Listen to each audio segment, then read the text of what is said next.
Saatnya ngopi bareng, namun sebelumnya jangan lupa like, subscribe, dan tekan tombol notifikasinya. Serta bagikan kepada yang lain.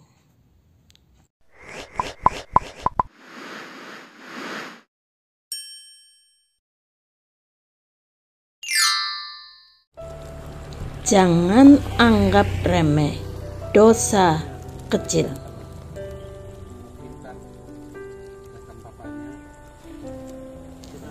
Shalom saudaraku, hari ini kami sedang menikmati secangkir harapan di Ranu Manduro, Ngoro. Ketika kami memasuki kawasan Ranu Manduro ini, kami sudah disuguhi pemandangan yang sangat indah, namun ada begitu banyak batu-batu besar. Lihatlah di sepanjang jalan, seperti menyambut kedatangan kami, batu-batu besar. Melihat pemandangan seperti ini, saya sudah menduga bahwa tempat ini adalah bekas lokasi pertambangan. Pemandangannya cukup cantik. Ya, kami berhenti terlebih dahulu di sini untuk melihat bagaimana keadaan di sekitarnya. Dan ternyata di tempat ini memang ada begitu banyak bebatuan. Dan orang melihat pemandangan ini seperti di New Zealand. Ketika saya melihat di Google, ada begitu banyak orang yang berfoto dengan menggunakan batu-batu yang besar ini. Ternyata batu yang besar ini bukan menjadi penghalang bagi mereka untuk dapat menaikinya dan mengambil pose foto di tempat itu. Pada tahun 1909, Edward Payson Weston yang berusia 72 tahun membuat sebuah catatan sensasional. Ia melakukan perjalanan super jauh, yaitu sepanjang 4.000 mil dari New York hingga San Francisco, Amerika Serikat. Ia tidak menggunakan kendaraan, ia hanya mengandalkan kedua kakinya. Ia berjalan dan berjalan. Ia tidak mau berkeluh kesah atas jeripah yang dialaminya. Mengapa?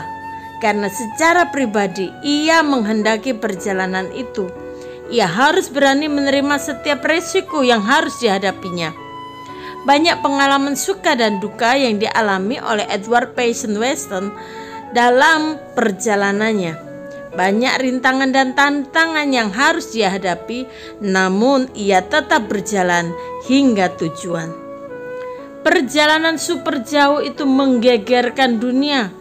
Banyak orang ingin mendengarkan komentar Edward tentang perjalanannya.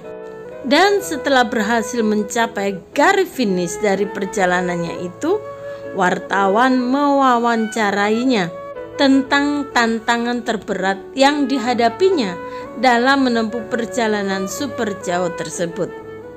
Lalu Edward Payson Weston berkata, "Saya sempat hampir menyerah dan ingin menyudahi perjalanan ini.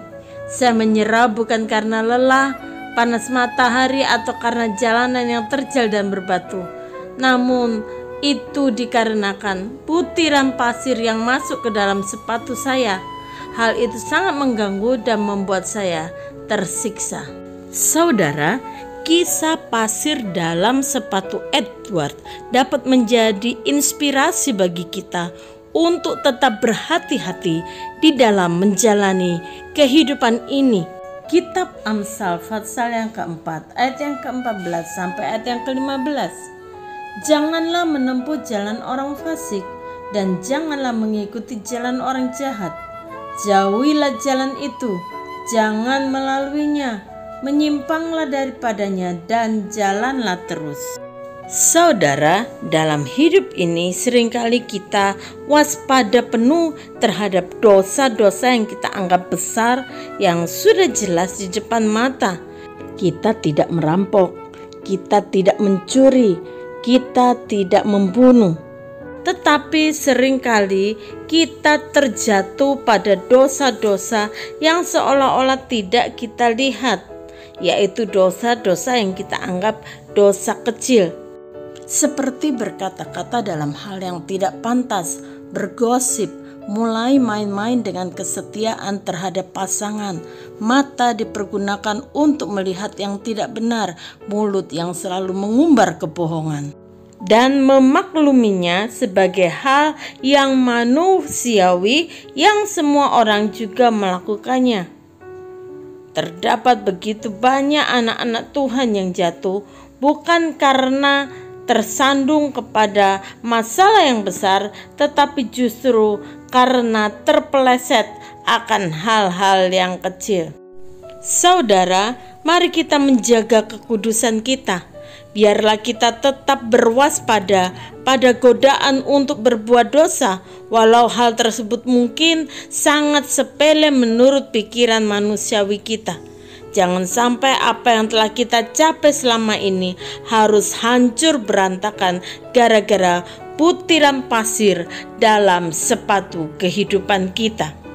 Karena itu mari kita minta Roh Kudus terus menolong kita untuk berhati-hati di dalam menjalani kehidupan ini, agar jangan seorang pun di antara kita tertolak karena hal-hal yang kita anggap sepele. Bapa, kami sungguh bersyukur kepadamu untuk kasih-Mu yang besar dalam hidup kami.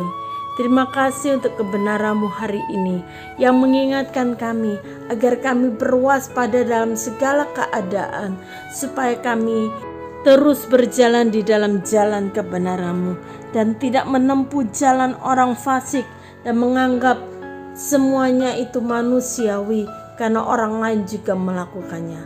Tolong kami untuk menghargai seluruh kebenaran yang Tuhan berikan kepada kami, dan kami menolak segala perbuatan-perbuatan yang tidak berkenan kepada Tuhan, supaya jangan kami terjatuh, supaya jangan kami terpeleset oleh hal-hal yang kami anggap sepele.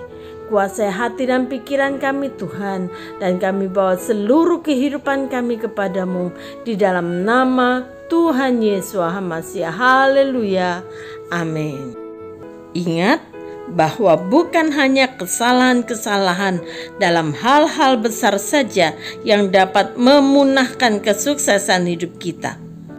Namun bisa saja persoalan-persoalan kecil dapat sangat mengganggu kesuksesan hidup kita. Bahkan persoalan-persoalan kecil itu bisa menghancurkan kesuksesan yang telah kita rintis. Tuhan Yesus menolong kita semua.